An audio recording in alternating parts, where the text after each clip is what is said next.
Okay, boys and girls, today we're on lesson 3.4, which is on page 159, problem solving model multiplication. And this one will take a little bit longer than 3.3, mostly because I'm introducing bar models and they're not always familiar with us. So, let's start with unlock the problem as we always do.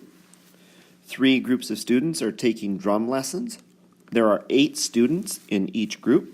How many students are taking drum lessons? So I'm going to underline a few important items here. 3 groups and 8 students in each group.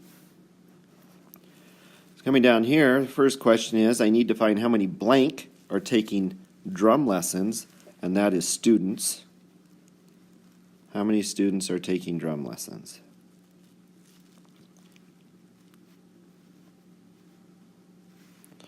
There we go. What information do I need to use? There are blank groups of students. So if we go back up here, there are 3 groups of students. So 3 groups of students. And there are blank students in each group. There are 8 students in each group. How will I use the information? I will draw a bar model to help me see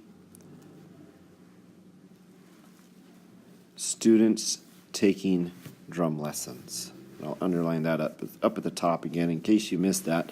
Students taking drum lessons. To help me see students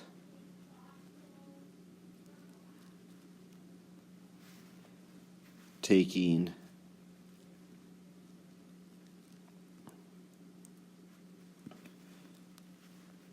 drum lessons.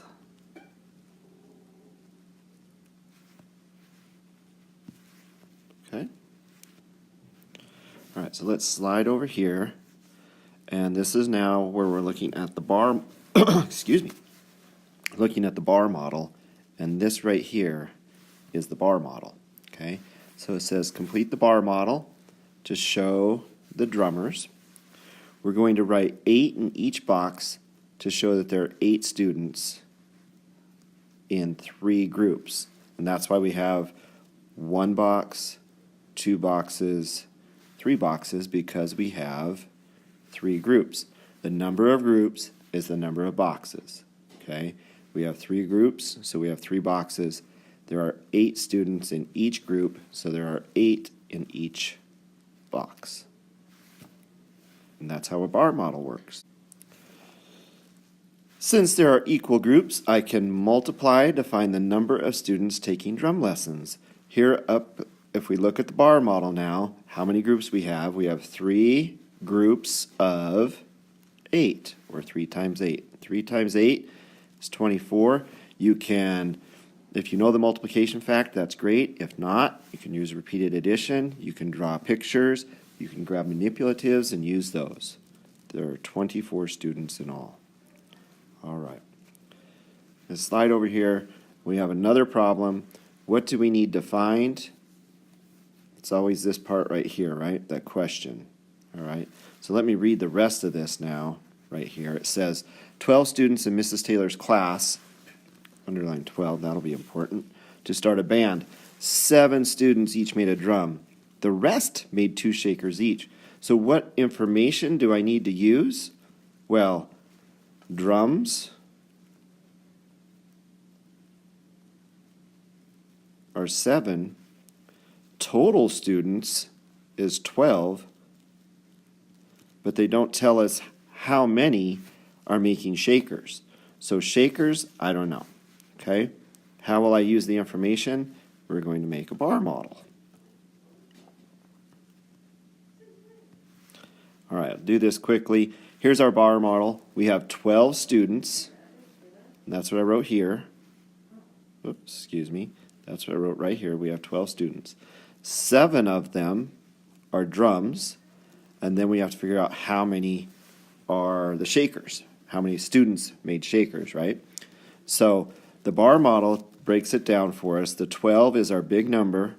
And so we have 2 smaller numbers here, 7 and something else, right?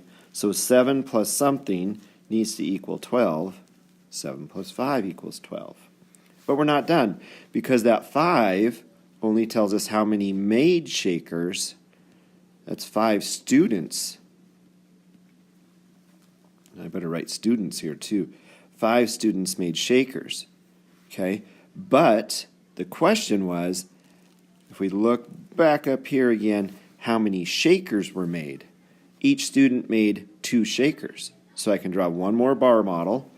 There are 5 students, that means 5 groups. So I need 5 rectangles and 2 in each rectangle because each student made 2 shakers, which is 5 groups of 2.